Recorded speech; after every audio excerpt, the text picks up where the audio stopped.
सभा समिति संगोष्ठी में शामिल ना होना, जहां एक दूसरे की कटाक्ष हो रही हो, जहां एक दूसरे की निंदा की जा रही हो, जहां ये सब नहीं, इसमें नहीं फंसना, साधक को नहीं फंसना। भगवत प्राप्ति करने वाले साधक को सबसे पहले बचना है। आ जाना वहां सभा है, आज वहां समिति है, वहां ऐसा संगोष्ठी है, इस विषय की चर्चा है, नहीं। सत्संग, एकांत सेवन, भगवत सेवा, सत्संग, इष्ट मिले और मन मिले, मिले भजन रस रीति, तहां निसंग कोहे मिलिए, तासों कीजे प्रीति। कभी नहीं गए। कई तरह की हानियां हो जाती हैं, साधक बहिर्मुख हो जाता है। इसलिए साधक को कभी सभा में, समिति में, ऐसी जगह नहीं जाना चाहिए। मना कर रहे हैं। सभा समितियों में शामिल होना मानो अपनी साधना को नष्ट करना है। जो लक्ष्य प्राप्ति के लिए चलना चाहता है, सभा समिति संगोष्ठी, ये नहीं। एकांत सेवन, सत्संग सुना, अपरिचित जीवन, किसी से कोई परिचय नहीं। अखबार पढ़ना, समाचार देखना, ये उनके लिए सही है जो समाज सेवी हैं, जो समाज में विविध पदों में हैं। लेकिन जो भगवत प्राप्ति करना चाहता है, उस साधक के लिए ठीक नहीं। ना समाचार पत्र पढ़ना और ना समाचार सुनना, ना समिति सभा में जाना, ना किसी राजनीतिक या व्यवहारिक संगोष्ठी को सेवन करना, नहीं। हम सबके हृदय में विराजमान उस परमात्म तत्व को जागृत करने के विषय में बोलते हैं। सबका हृदय मंदिर बने और सबके हृदय रूपी मंदिर में भगवान का प्रादुर्भाव, केवल उसकी चर्चा होती है।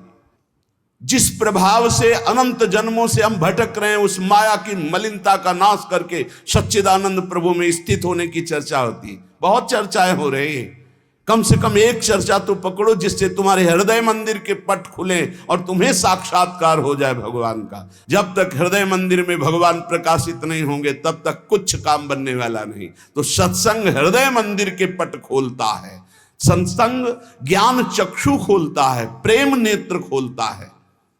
सभा समितियों में जाना, पक्ष विपक्ष की वार्ता करना, समाचार पत्र पढ़ना, समाचार देखना, इस साधक को छोड़ देना चाहिए। दूसरा, कोई भी मनुष्य तुम्हारे जीवन में विशेष अधिकार प्राप्त न कर पावे। कोई भी पूरी सृष्टि में विशेष अधिकार, अरे वो अपने हैं, तो फिर श्यामा श्याम तुम्हारे कैसे रहे? श्यामा श्याम तो तभी अपने माने जाएंगे जब कोई और अपना ना हो। मेरे तो गिरधर गोपाल दूसरो न कोई, सिद्ध महान प्रेम रस में डूबी हुई मीरा जी के वचन है। मेरे तो गिरधर गोपाल दूसरो न कोई।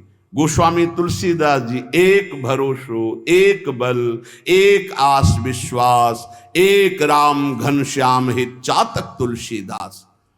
किसी भी मनुष्य से विशेषता पूर्वक आपका संबंध ना होने पावे, स्थान विशेष में आसक्ति ना होने पावे, वस्तु विशेष में स्वाद ना आने पावे।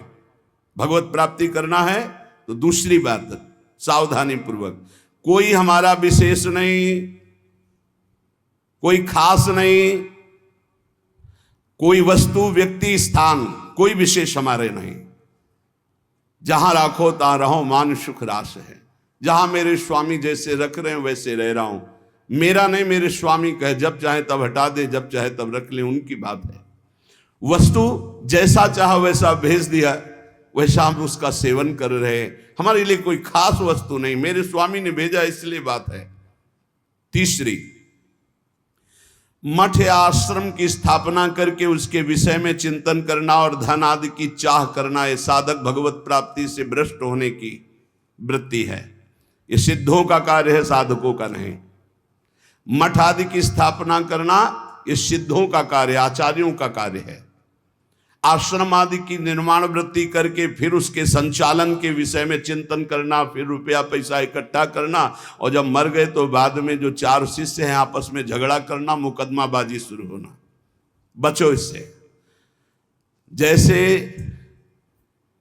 बने बनाए मंदिर हैं, बने बनाए जगह हैं, हमको वास मिल रहा है, वास कर रहे, हटा दिए जाएंगे, फिर फुटपाथ में बैठ जाएंगे, पर हमारा कोई चिंतन चुरा ले, ऐसा नहीं।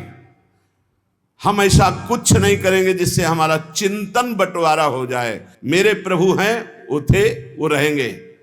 उनके एक निमिष मात्र से अनंत ब्रह्मांडों का सृजन हो जाता है। वो जहां रखेंगे जैसे रखेंगे, जहां राखो तहां रहो, मान सुख रास है। उपासक किसको बैठा ले? स्थान विशेष में आ सकती नहीं, व्यक्ति विशेष में आ सकते नहीं, वस्तु विशेष में आ सकते नहीं। हमारे लिए ना कोई वस्तु विशेष है, ना स्थान विशेष है, ना व्यक्ति विशेष है। मठ और आश्रम आदि की स्थापना करके उसके चिंतन में डुबोना, अपने मन को मानो दुर्गति का मार्ग चयन कर लेना। थोड़ा सा कड़वा लगेगा ये बात। हम कह रहे हैं सिद्धों का कार्य, साधकों का नहीं। साधकों को नहीं फंसना चाहिए। अगर साधक फंसेगा तो नष्ट हो जाएगा, पक्का, इसमें कोई संशय नहीं। वाल्मीकि रामायण में एक प्रसंग आता है कि एक ब्राह्मण देवता भिक्षा याटन के लिए निकले हुए थे, कई दिन के भूखे थे, भिक्षा मिली नहीं, तो रास्ते में कुत्ता आराम से पड़ा था, 3-4 लाठी उसकी खोपड़ी में मारी, फूट गई खोपड़ी। उस समय राजाधिराज चक्रवर्ती महाराज अनंत कोटि ब्रह्मांडों के स्वामी भगवान श्री राम सिंहासन पर विराजमान थे। दरवाजे से आवाज मारी, सेवक ने कहा एक कुत्ता अपनी प्रार्थना करना चाहता है। भगवान ने बुलाया, बोलो। बोले मैं आराम से मार्ग में पड़ा था प्रभु, क्या मार्ग के साइड में पड़े रहना अपराध है? मैं कुत्ता हूं तो इसलिए मेरा इतना भी अधिकार नहीं कि मैं रास्ते के साइड में पड़ा रहूं?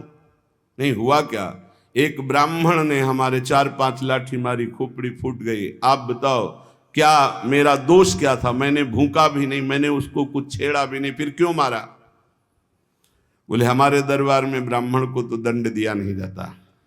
हाँ, आप आए हो इसलिए बुलाते हैं उनको और प्रार्थना करेंगे कि ऐसा क्यों किया। बुलाए गए, भगवान आदर किए उन्हें और कहा आपने ऐसी त्रुटि क्यों की, क्यों मारा इसको? बोले 3-4 दिन से भिक्षा नहीं मिल रही थी, आराम से सो रहा था, मैं भूखा टहल रहा हूं, गुस्सा आई, हमने मार दिया। अपराध है आपका? हाँ है। कुत्ते से कहा कि मैं तो दंड नहीं दे सकता क्योंकि हमारे दरबार में ब्रह्म ऋषि को दंड नहीं दिया जाता, आप दंड निर्धारित कीजिए, क्या दंड दिया जाए? उनका कलिंजर पर्वत का इनको महंत बना दिया जाए। तो ये दंड है, पुरस्कार। जिसको मांगने से भी भिक्षा नहीं मिलती, वो कलिंजर पर्वत के बहुत बड़े आश्रम का महंत बन जाएगा आगे चलकर, तो ये तो पुरस्कार मिला, ये तो दंड थोड़ी। बोले नहीं प्रभु, मैं मानते ही हूं, पूर्व का मैं मानते ही हूं, जो कुत्ता बना हूं, ये जब कुत्ता बनेगा ना तब इसको समझ में आएगा। सीधे कुत्ता ना कह करके इसको हमने, अगर साधक ये सिद्धों का खेल है, जो स्वात्मानंद में मगन है वो पूरा साम्राज्य चला सकते हैं, लेकिन जो साधक है अगर इस प्रपंच में फंसा तो मारा जाएगा। जब तक भगवत साक्षात्कार ना हो तब तक होश में मठ और आश्रम आदि की स्थापना करके उसके चलाने की चिंता करना, ये सब बिल्कुल परमार्थ से भ्रष्ट कर देने की बात है। चौथा, साधन में आलस्य, प्रमाद अपनी दिनचर्या में कभी नहीं होना चाहिए।